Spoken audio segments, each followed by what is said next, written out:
Aiden, just a gentle half volley to start off with. Maybe you just closed your eyes and it happened, but I'm just curious to know how well you slept last night. Horribly, to be honest. Tried to take a sleeping tablet, didn't work. The mind just couldn't switch off. But fortunately, today wasn't ever going to be a full day, so I knew either way it would be fine. But yeah, didn't sleep too well.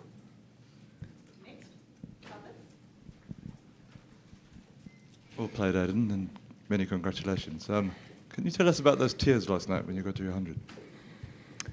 Yeah, it was weird. Last night I was pretty emotional. From like, let's call it, what time did we finish at? About 6, from about 5:15. The game had sort of slowed down. I had a bit of time to look around and see all the fans, the family, all the mates that are there, look at the change room, and then I was like, yes, we're here now. Like we're getting close. And it caught me off guard. Obviously then the 100 happened and a couple of tears leaked out that I was trying to fight. In terms of today, nothing's hit me just yet, so maybe that's a good thing. But something needs to hit me soon to get out all the emotions, because it's been a bit of a roller coaster. Can I just quickly, was there any, considering South Africa's history in things like this, was there any doubt in your mind? Did you go, 59, that's still a few more to get than I would have liked this morning? I didn't feel too much of that. It was more about not wanting to expose the next player to it. We've all been in very high-pressure situations, and it can make you think differently, react differently, and it's more just about not exposing guys to that if you have the opportunity to keep batting. So that's more what I was thinking. Bit of a frustration that it took quite some time to get there. But again, it was a soft ball on a slow wicket, ring field, and it was always going to be slow scoring, unfortunately. So we were trying to get it over and done with. It just wasn't working out, so it added to the frustration. But yeah, at the end of it, I mean, it doesn't always have to be a comment section. It's about getting the job done, I guess. Aiden, it's already kind of been spoken about as one of the most significant innings in South African Test history. What does it feel like when you're actually playing it and you're thinking, oh, this is how big it is, or do you just put that out of your mind?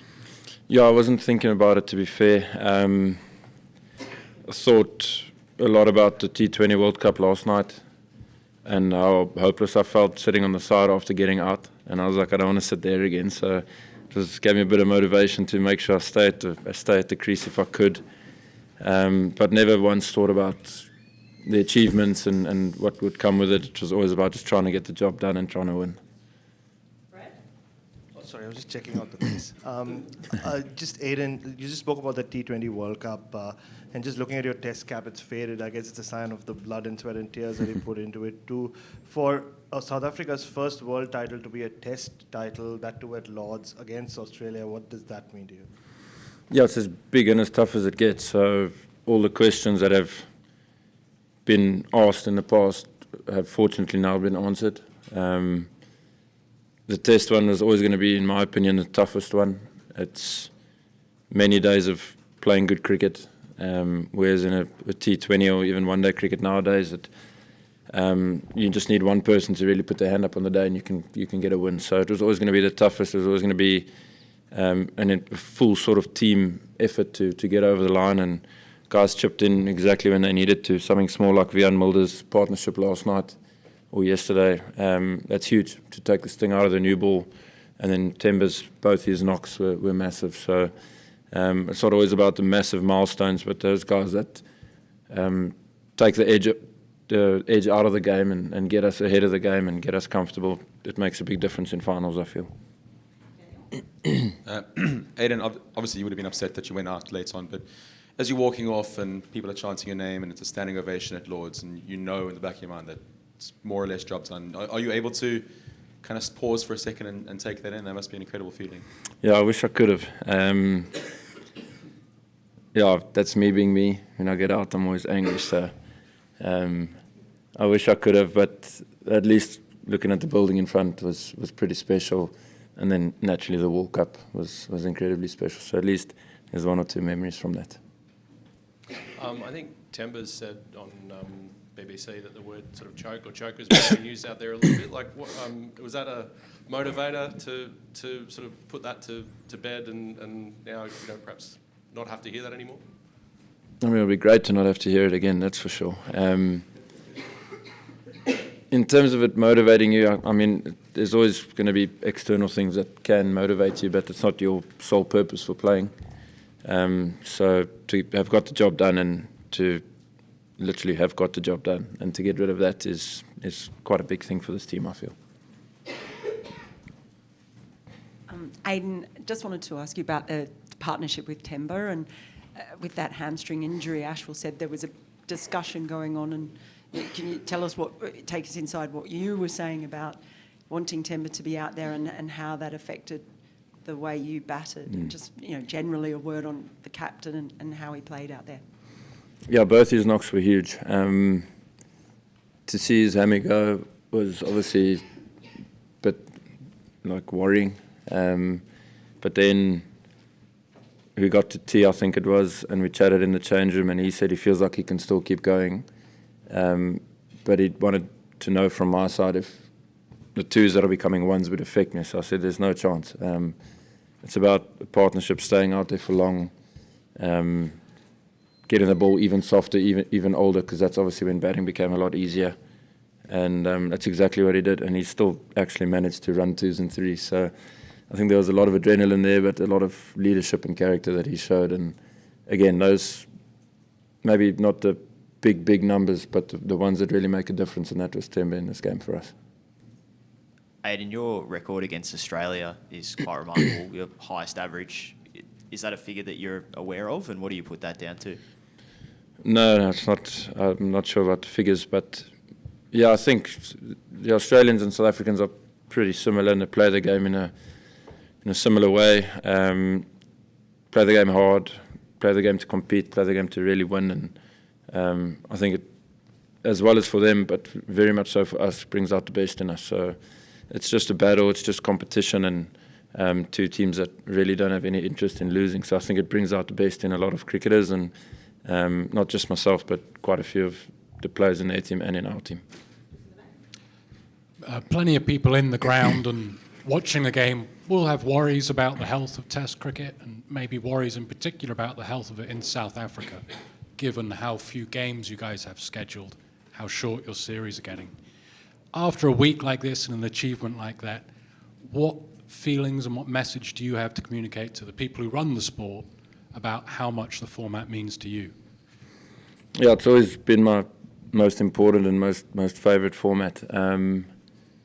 Naturally, playing fewer games is not really on us. It's just sort of the cards you get dealt. But it's really important, in my opinion, to keep Test cricket as the number one in South Africa. So we understand all the dynamics that are happening in the cricket world, and that's completely fair. But it's more about the young guy coming through, that his main thing is to get a Test match bag and play Test match cricket for South Africa. That's if we can still do that, it's fine. For however long they play for is a different conversation in the world of cricket nowadays, but the number one priority should always be to play Test cricket, and I've always felt that, believed that, and if we can get that back with the younger people coming through, I think we've done well. We'll start taking the last couple of questions. Here's Stu Keenan and then Neil. Aiden, I'm not sure if you're aware of the song that was sung in the stands about you for the last week and a half, but in terms of the support that you had at Lord's, you don't get much crowds back home, but just what was it like to play in front of a full house, and particularly South Africa? No, it was awesome. I thought we might have been outnumbered from before the game, thinking that quite a few Australians would have made the trip, and there were plenty of them as well. But to have Shosha Loza and those sorts of songs ringing around Lords is firstly very different to the normal Lords, but very awesome for us as South Africans to hear. So everyone came out, supported us, made the effort. Even when we got behind the 8 ball, they were fully invested. And yeah, the fans have been through thick and thin with us, so it's, I think, just as special for them. Hi, okay. Aiden, I mean, people will measure this innings and it will be regarded very, very highly in South African cricket. At what point yesterday would you say that it just clicked for you and that you just felt that, okay, I'm in the groove here? I'm not too sure. I suppose never really felt that way, just because of pretty much what was on the line. you've got quality bowlers coming at you the whole time, and sort of just never stops, and you never really catch a break. So it never felt that I clicked, but it was more just spending time and batting with intensity, knowing that the runs would come. But if I was there, that's the most important thing. Is the longer we build partnerships for, the closer we get, and once you get close, then you can start sort of formulating how you want to tick them off. So that was it, but nothing really sort of stood out and was like, okay, I'm in. Didn't really feel that way. Aiden, you got a red inker in 2014 Under-19 World Cup. You played magnificently at Lords. What is it about the biggest games that brings out the best in you? I'm not sure. I got a duck in the first innings, so it's weird. I just think it's desperation to win, to be honest. I've said it recently that I'm not here to chase numbers and stats and things like that. I really just want to win stuff for South Africa now. So I'm at peace with that, and I think it's quite a nice space to be in as a player, because your full buy-in is towards the team, and your full care is towards everyone in the change room, and that's what you try to take care of. And if things work out, then great, but the personal milestones and stuff like that will never be a thing now. Aiden, it's an interesting measurement of the quality of your innings that, unless I missed some of them, every one of the Australians ran to you to say something. Were you aware of that in your gloom? Yeah, you notice it for sure. Obviously, great touch from their side. There's quite a bit of banter I had on the field, so yeah, all is well and ends well, I guess. But yeah, always nice to be appreciated from the opposition. Aiden, just one more on the fans. We saw you enjoying a nice, refreshing beverage after the win. Can you just take us inside that moment of celebrating with the South African fans? Yeah, that was cool. That was one of my mates from school. He wanted me to come over, and I was like, "Look, man, I can't. It's too busy. It's chaos." And then he was like, "Well, here's a beer." Then I was like, "Okay, I'm in." So I've had my first one for today, and I'm pretty sure there'll be a few more.